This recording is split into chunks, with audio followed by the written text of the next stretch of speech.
Happy May, everybody. May 1st, 2020. Welcome to your morning mug. Episode 47. 47.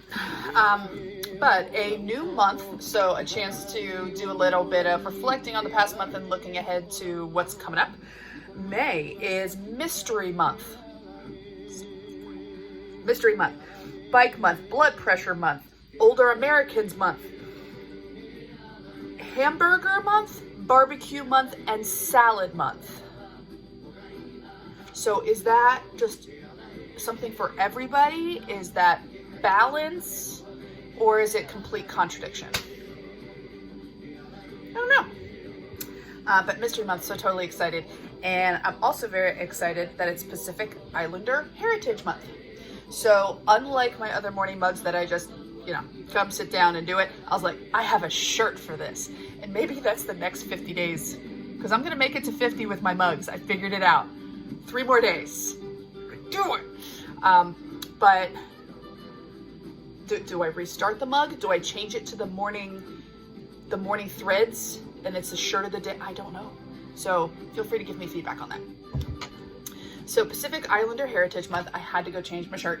Aloha is my creed. This is a quote from Duke Kahanamoku, who was an Olympic swimmer from Hawaii, and he was also a surfer. So there's a picture of him with this surfboard. I put a link in the comments. Pretty cool guy, helping to popularize surfing. But he handmade one of his surfboards from koa, a koa tree, and it was 16 feet long and weighed 114 pounds. Amazing. But this idea of aloha, I thought, and please don't think this is my, attempt to assimilate and say, I am a Hawaii. No, I just appreciate so many things about Hawaiian culture.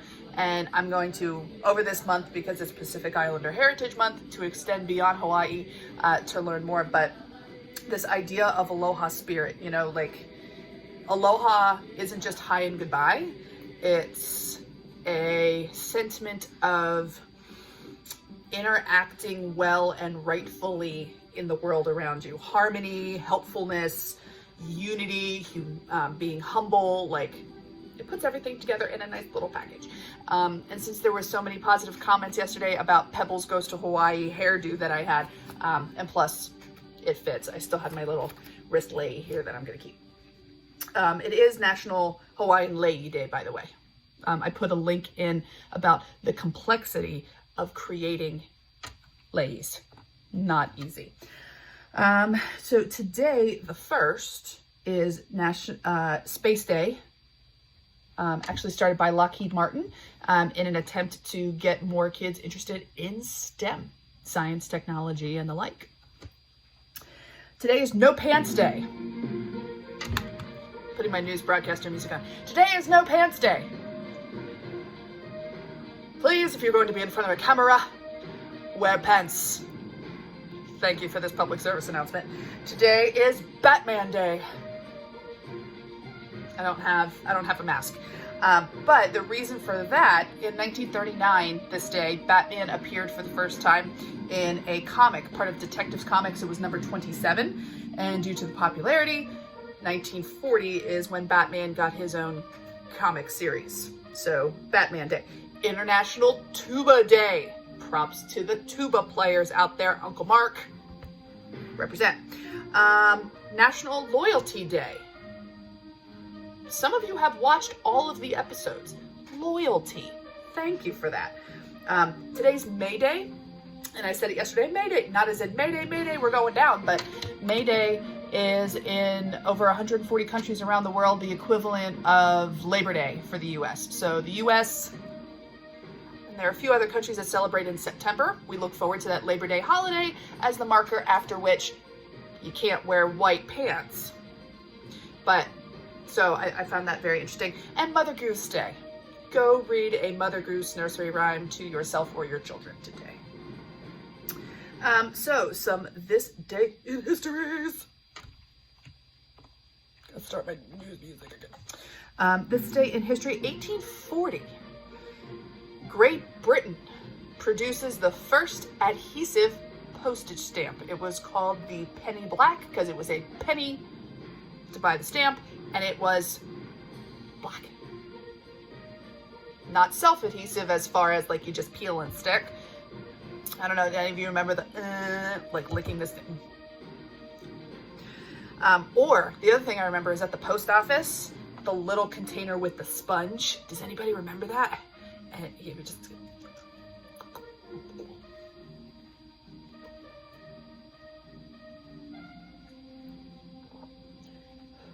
better. This day in history, 1937, Franklin Roosevelt signed the Neutrality Act, one of several neutrality acts attempting to keep the United States out of World War II, that we couldn't transport any goods on belligerent fighting ships from other countries, but we eventually become involved in the conflict, spoiler alert. One, I did not get a chance to dig in further because I have a meeting coming up and I needed to get the video done. Daryl, this is for you. 2017, Billy Corgan, as in like from the Smashing Pumpkins, the bald guy, purchases the National Wrestling Alliance. Did you know this? Need to find out what's going on there. Birthdays. Going with Pacific Islander Heritage Month. Born this day, 1738, King Kamehameha I. He was known for unifying the Hawaiian Islands around 1810. His statue is one of two statues for the state of Hawaii that are in the U.S. Capitol building. So someday when you get a chance to go, there are two statues from each state. There are two from Hawaii. One is King Kamehameha. Your trivia question for tomorrow. Who are the two statues from Pennsylvania? Please try not to Google. Send me your suggestions. Put them in the comments. I will not make fun of you if you're wrong. But who are the two Pennsylvania statue figures, if you will? And happy birthday, this day, 1852, to Calamity Jane. For the adults out there, if you have HBO, check out Deadwood. Western meets Shakespeare. Very, very well written. But happy birthday to Calamity Jane. Oh, and Tim McGraw from my country music folks. Tim. All right, so what we need to do is the solution from yesterday's mystery. So if you did not get a chance, go back to yesterday's episode, watch the 2-minute mystery, because I am going to give the answer away. So, Detective Nose was talking to his friend who works at the museum, and they were going to hire this guy, and he's like, no, his resume is not right. The answer, Geoffrey, claims he's been studying Chinese culture for many years. However, in that case, he should have known that the Chinese do not have an alphabet. They have characters. Might see it as a minute detail, but someone who is truly well-versed in the subject would not make that mistake. All right, so since it is Mystery Month, and like could not have asked for anything cooler. This is a book that I got at a library book sale in Hawaii. It actually got wet a little bit. My fault, completely my fault. Signed by the author, really exciting. It's called Murder Leaves Its Mark, a Hawaii Mystery. And on the back it says Agatha Christie in the Tropics. Mystery plus Hawaii. Guess what I'm starting? Well, I started it but then stopped. This is my read for the month of May. Okay, so we're gonna do another mystery. Answer will be tomorrow. This is called Case of 30 Minutes or Less. It's a 2-minute mystery, but just the title of it is 30 minutes or less. Give me just a moment. I'll turn this down so it's not too distracting. Detective Nose arrived bleary-eyed at the scene, having been roused from bed at 2 o'clock in the morning. And for what? Sarah Tandy, a pizza delivery girl, had been robbed. Even though the thief had gotten away with almost $800, this wasn't exactly the crime of the century. The reason for the late-night call soon became apparent, however. It turns out Sarah was the daughter of a friend of the captain. Detective Nose sighed, thought, hopefully this won't take too long. So, can you tell me what happened? The detective started off. The petite girl was visibly upset. Yes, I had just finished making my last stop, a delivery of 30 pizzas to a late night party. I was getting into my car and I was starting to drive away when a man knocked at my door. I thought he was from the party, but when I rolled down my window, he stuck a gun in my face and asked for all of my money. I was upset. I couldn't even drive back to the store. Sure enough, the party across the street was still going full blast from what Detective Nose could tell. As he was surveying the scene, another car drove up and a handsome young man jumped out and ran over to the little group. Hi, my name's John Hastel. I'm Sarah's boyfriend. She called me on my cell phone as soon as it happened and I came right over. Detective Nose shook his hand and introduced himself. The young man looked him squarely in the eyes, gave him a firm handshake before going over to confront his girlfriend. Detective Nose thought to himself. Quite a polite young man, isn't he?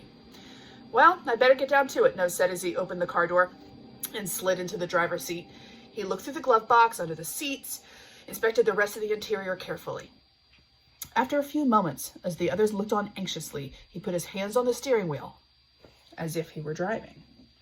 When he finally emerged from the car, he slammed the door shut and turned to face the expectant group. Captain, he declared, I'm afraid you're going to have to give your friend some bad news. His daughter is a thief. And so is her boyfriend. I think you'll find, if you search the young man, you will find the $800. How did Detective Nose know that Sarah hadn't been robbed, but had committed the crime herself with the help of her boyfriend, John? Tune in tomorrow to find out. So, today is Friday, end of the week for most. So I hope that you are excited to start a new month. And as always, thank you for watching. Mahalo. That was the thing of today's episode. Mahalo. Thank you. Thank you. Behave, be good, be kind, wash your hands. Travel mug. I don't think I talked about this yet. I'm going to make it to 50, by the way. I will make it to 50. So this is actually from one of my coaching colleagues, Kim. Got it many, many, many years ago. I love that it has purple on the bottom. It has seen better days, but I love it. And at the top, it says reduce, reuse. Goes with my whole recycling thing.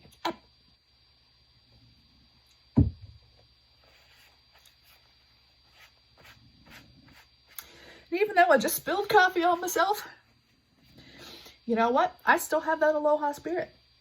You know, I'm still having positive energy going into today. So behave, be good, be kind. Please continue to recycle, wash those hands, and I will see you tomorrow, working our way to 50 episodes. All right, take care. Aloha.